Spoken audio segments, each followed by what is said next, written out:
بسم الله الرحمن الرحيم والصلاة والسلام على أشرف المرسلين. السلام عليكم. Bonjour tout le monde. Donc, c'est la 6e vidéo في الموديول Introduction في MATLAB. Aujourd'hui, Inch'Allah, راح نديرو la fonction modulo. Nous avons que la fonction modulo qui s'écrit MOD, mode, permet de récupérer le reste de la division euclidienne d'un nombre par un autre. Par exemple, ce code s'affichera le reste de la division euclidienne de 23 par 7. Donc, vous avez A mode 23,7, le 10A, c'est égal à 2.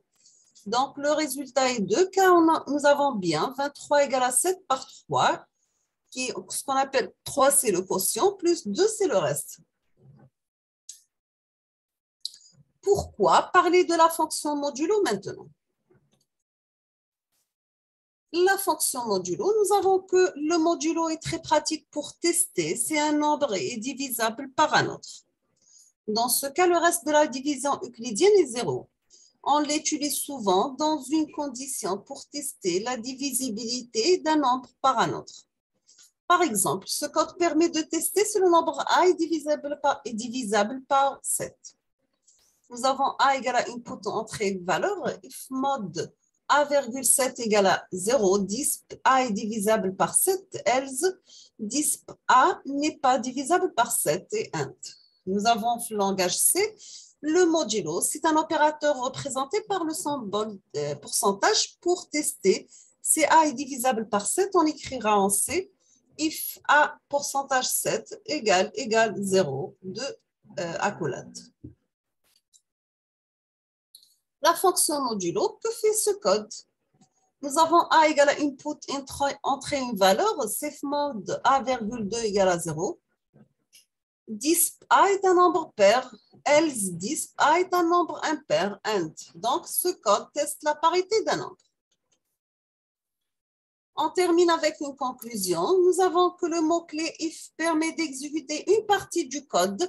C'est une condition est vraie. Cela permet d'obtenir des programmes dont le comportement change selon les actions données de l'utilisateur. Donc, le mot-clé else, if et else complètent les pouvoirs du if en enrichissant ces possibilités.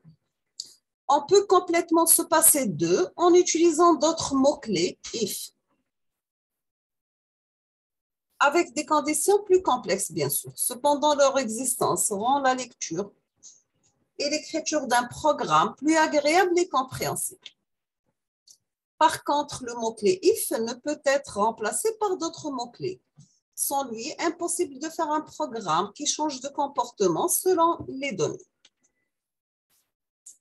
Maintenant, on va voir les boucles.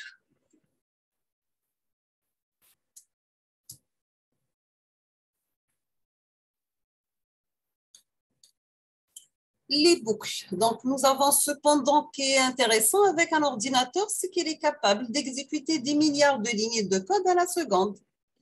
Or, s'il fallait écrire soi-même chacune de ces lignes de code, se ferait bien trop lent et l'intérêt d'un ordinateur serait vraiment diminué. Les boucles permettent de répéter plusieurs fois un même bloc de code, permettant de faire à la machine des milliards d'opérations alors que l'on a soi-même écrit qu'une dizaine de lignes de code. Il y a deux types de boucles qu'on va voir. Nous avons la boucle for et la boucle while. Première utilisation de la boucle for, voici un exemple de boucle for. Imaginons ce que l'on a avec ce code. V égale à render 1,5, disp V, donc vous aurez 0,8003, 0,1419, 0,4218, etc. Ce code affichera, donc for k va égal à V, disp la valeur de k et disp k 1. Donc vous aurez la valeur de k égale à première valeur, la valeur de k deuxième, troisième, quatrième et cinquième. Donc, à l'aide d'une boucle for, on a transformé deux lignes de code disp en 10 affichages. La variable k prend à chaque tour de boucle une des valeurs contenues dans le vecteur v. À chaque tour de boucle for, le programme exécutera les deux lignes de code contenues dans le bloc for, mais la valeur de k changera. Voici un autre exemple de boucle for. For i égale 1 jusqu'au 8, disp i and. Donc, vous avez i égale à 1, 2, 3, 4, 5, 6, 7 et 8. L'instruction 1, 2.8 génère, comme l'a vu, un vecteur ligne contenant les entiers allant de 1 jusqu'à 8. La boucle for répète le code disp pour chaque élément du tableau et on prend une des valeurs du tableau à chaque fois. Donc, voilà pourquoi ce code affiche tous les entiers de 1 à 8. Voici un autre exemple avec une matrice. Que se passe-t-il si on parcourt une matrice? A égale à 3,2, disp A. For i égale à A, disp la valeur de i, disp i, and. Donc, dans ce cas, la boucle for parcourt tous les colonnes de A. À chaque tour de boucle, i vaut une des colonnes de A. En réalité, que ce soit une matrice ou un vecteur, la boucle for parcourt toujours les colonnes de l'élément. Dans le cas d'un vecteur ligne qui possède une ligne de plusieurs colonnes, on a l'impression que ce sont les éléments du vecteur qui sont parcourus. Voici un autre exemple, mais cette fois-ci avec un vecteur colonne.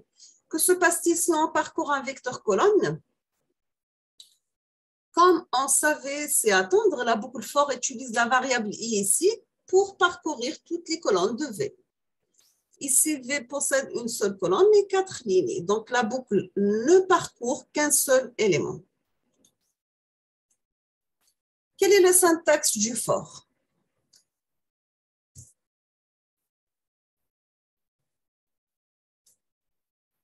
Voici les règles à suivre pour écrire une boucle for. Bloc de 0, for variable égale matrice, bloc de 1, and, bloc de code 2.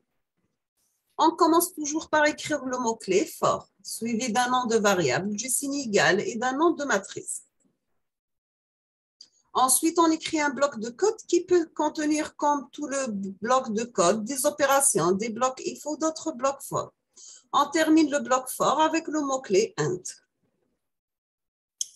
Bien sûr, le bloc de code 0 est d'abord exécuté.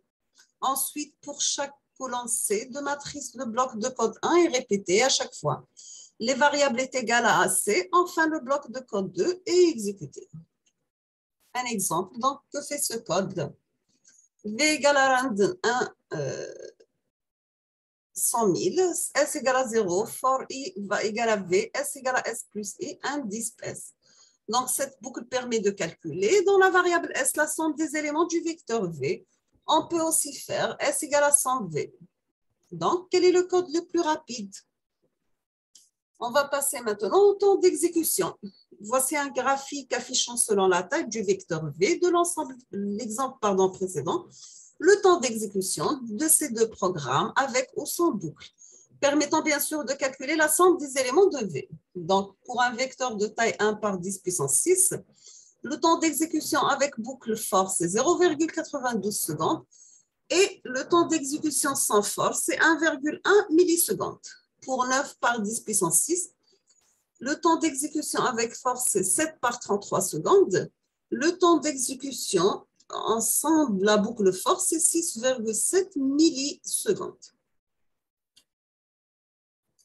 Donc, la version du code utilisant la fonction sum est bien plus rapide avec celle utilisant la boucle for. Enlever une boucle afin de la remplacer par une fonction MATLAB, sum, find, prod, etc., permet d'accélérer grandement le code. Cela s'appelle la vectorisation du code.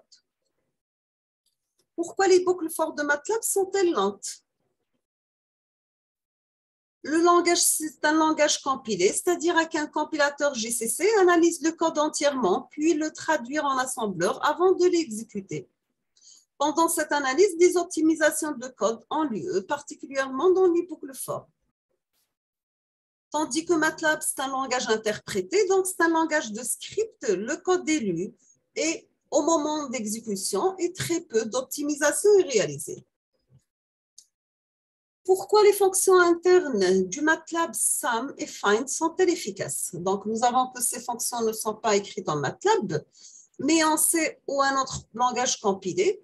Par exemple, la fonction sum appelle un programme écrit en C ou autre pour faire la somme des éléments d'un vecteur. Nous avons que ces programmes sont optimisés de façon très efficace par l'équipe de développement de MATLAB. En général, le code est parallélisé et optimisé pour profiter pleinement de tous les processeurs d'une machine ainsi que leur architecture particulière. La commande MEX permet de prendre un programme C et interagir avec depuis MATLAB. La même chose pour la syntaxe du while.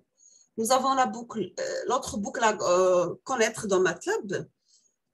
En général, elle est plus utile que la boucle for, c'est la boucle while. Donc, nous avons bloc de code 0, while condition 1, bloc de 1, and bloc de code 0. On commence toujours par écrire le mot-clé while suivi d'une condition, comme avec le if.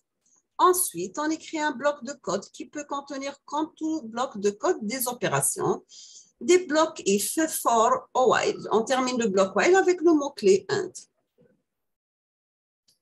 Bien sûr, le bloc de code 0 est alors exécuté. Ensuite, si la condition 1 est vraie, le bloc de code 1 est exécuté.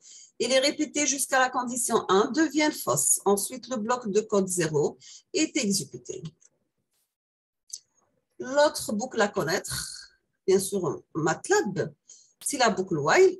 Il est impératif que le bloc de code 1 fasse évaluer la condition 1. Si ce n'est pas le cas et que le programme entre dans la boucle, il ne sortira jamais, ce n'est pas souhaitable. On va voir une première utilisation de la boucle while. Voici un petit programme avec une boucle while. Que fait ce programme? A égale à input, entrer une valeur entière, S égale à 1, while A supérieur à 1, S égale à S fois A égale à 1 moins 1, and 10S. Ce programme calcule dans la variable S le produit de toutes les valeurs entre 1 et A. Il calcule donc la factorielle de 1. Seconde utilisation de la boucle while. Voici un autre programme avec une boucle while. Que fait ce programme? A égale à input, entrer une valeur positive, while A inférieur à 0, A input, entrer une valeur positive, un disque de 1. Donc, ce programme demande une valeur positive à l'utilisateur et lui casse les pieds en redemandant tant qu'il ne le fait pas. Troisième utilisation de la boucle while. Donc, voici un troisième programme avec une boucle while. Que fait-il?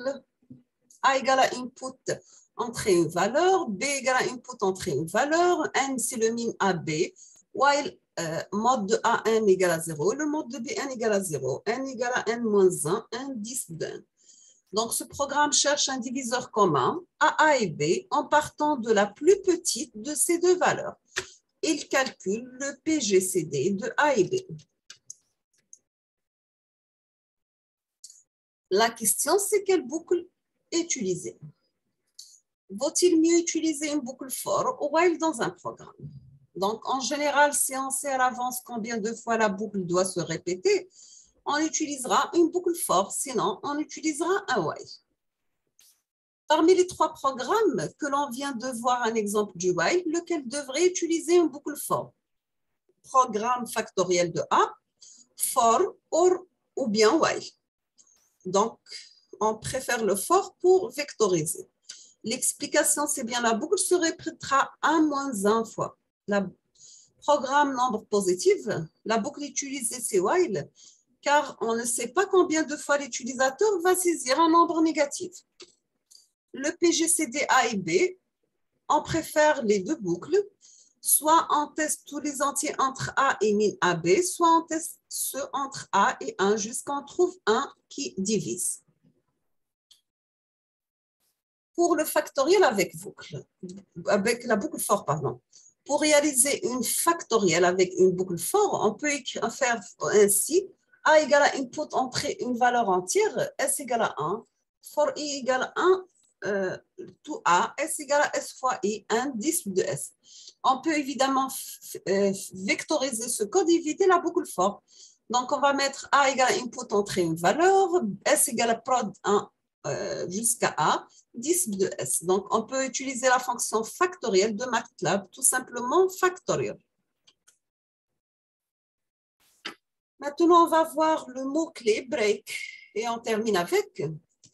Nous avons que le mot-clé break permet d'interrompre une boucle for ou while et de poursuivre l'exécution du code après la boucle. Il est parfois considéré comme une mauvaise pratique de programmation car il est souvent possible de modifier les conditions du while afin de l'éviter. De plus, on ne peut pas l'utiliser dans le cas d'une vectorisation de code.